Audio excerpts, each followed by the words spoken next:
Hello everyone and thank you for joining me. For today I will be using a Moonman B25, which I'm actually quite excited to use. Haven't used it until now. I was actually excited when I saw it online. I was quite confused because, well, as you probably noticed already, this looks a lot like a Parker fountain pen.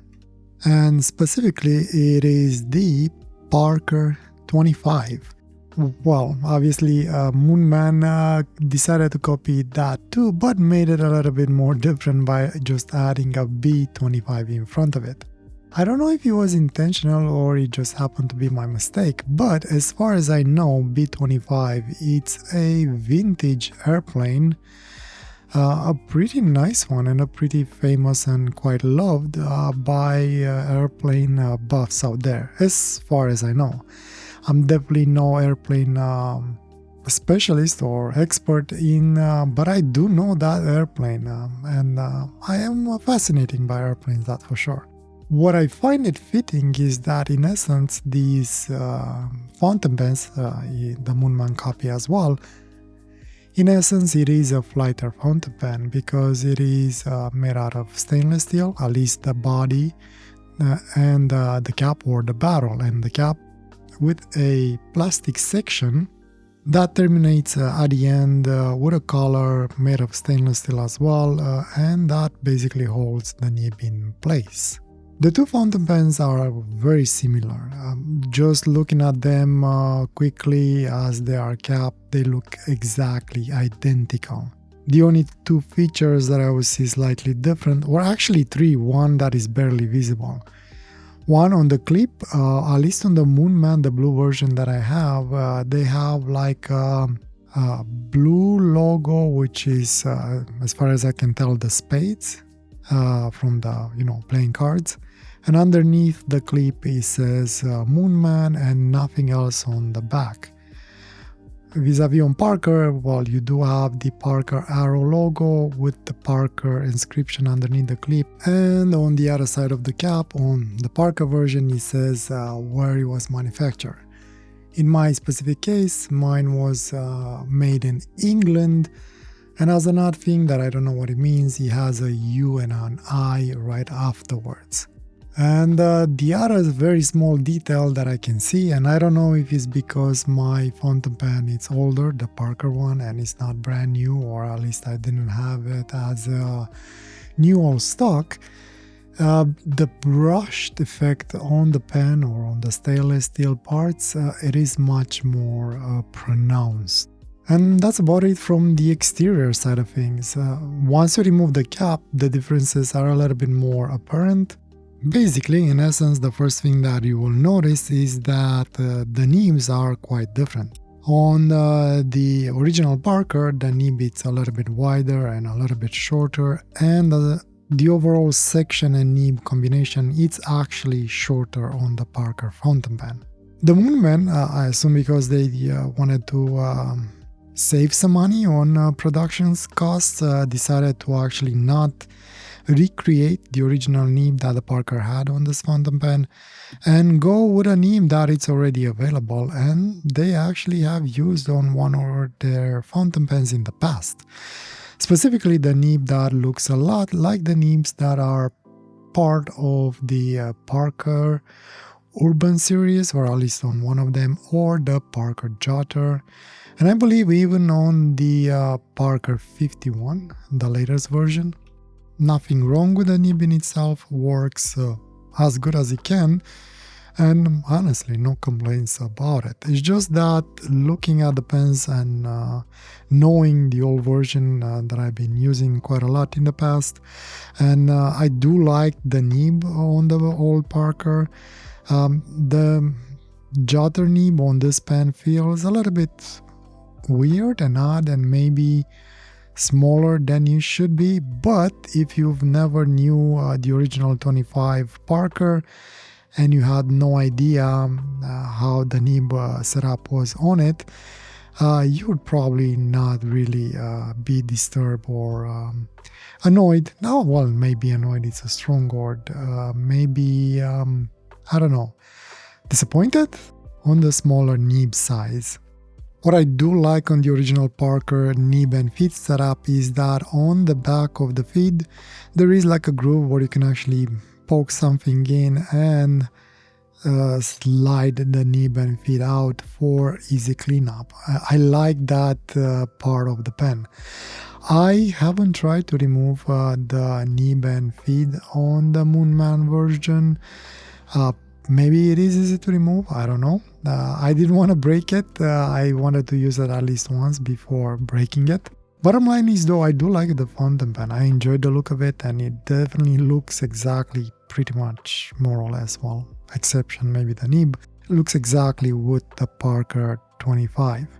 Now the Moonman, however, does have enough differences that you are not able to actually interchange the parts. Specifically, you cannot move the barrel from the Moonman to Parker and vice versa. The pitch thread on the plastic threads of the section, it's a little bit finer on the Moonman version than it is on the original Parker version. So if your hope was to use the Moonman fountain pen as a part donor for your older Parker 25 in case your barrel was damaged or rusted or whatever, unfortunately that's not going to work out. However, you can switch the caps between the models without an issue. Seems to work pretty much without a problem. And since on the clip you do not have the Moonman logo, which I don't know if they actually have a logo. Do they have a logo or they only have the inscription, the name? Anyway, on the clip you do not have a Moonman logo. However, it does says Moonman on underneath on the cap. So having a Moonman cap on a Parker pen, purists might not love that. But if you're in a bind and you love your 25 so much and you need a cap for it, the B25 will be there to save you. The other cool thing about the B25, it doesn't cost as much as a vintage Parker 25. Yeah, with the money that you would pay on one good copy Parker 25, you can probably buy like 4 or 5 of these Moonman, which it's actually pretty good value. The build quality is very good. It's very similar in, with the 25. The build quality, it's exactly the same plastic section with, unfortunately, same-ish plastic threads that do work. I can't complain about that. And it comes with a nice converter that works perfectly with it. It posts in the same way, it balances in the same way. Honestly, if you would remove the Moonman logo from it and then you'll put it on on eBay or something like that with the mention, hey, this is a new Parker version, they rebuilt this, you could probably fool a lot of people. Which, well, obviously I don't recommend to do it, but it is possible. Anyway, with that aside, like I said, well-built fountain pen. As for the nib, when I tested the writing with it, actually worked out very well.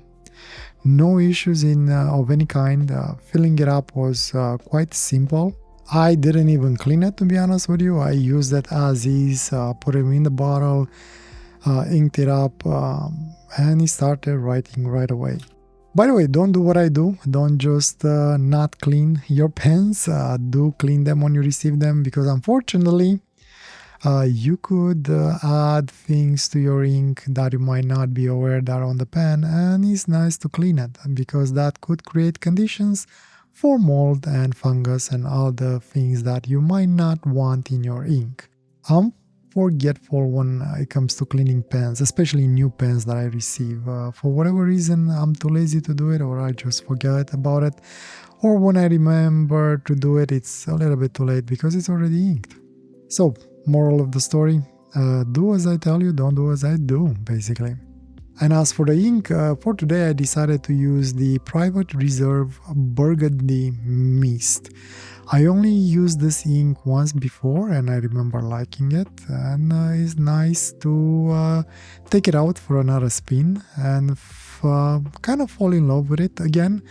It has a very nice, deep, dark burgundy effect to it, and I was able to actually get some nice shading out of it during the drawing, as you probably see already right now. Going back to the writing sample, the flow of the nib was actually very good, quite wet-ish in my perspective. Reverse was a little bit lacking in there, but not a big deal. You could get some lines out of it if you really want to, at least on my copy. But the normal side was perfect. No skips, no hiccups, no nothing. Even when I was doing the quick writing or the quick scribble at the end with the lines, it worked out actually pretty well. No complaints. Definitely recommended, at least for writing.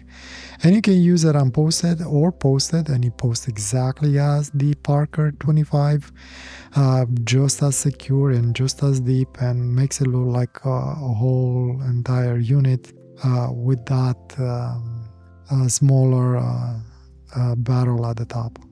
Now, diving into the drawing, started without a plan, like most of my drawings usually are. Today I didn't have even a direction that I wanted to go. I wandered a little bit on the page and I just decided to start from top to bottom. Well, I usually tend to draw that way. And eventually, as you see, the drawing actually evolved into something quite interesting. I'm not sure what it is, obviously. I do like the twists that I'm put on it and how the lines turn out. And the color almost makes the drawing feel like a lump of living flesh, kind of a devilish look, wormish kind of a thing, like an earthworm, but without the rings. With big eye, big mouth, and horns apparently. This thing definitely has horns. You do not want to mess around with it. It looks like probably it's something small with a big head, probably intelligent, maybe, I don't know. But the way it looks at you, you definitely don't want to mess with it. You gotta give it the respect it deserves.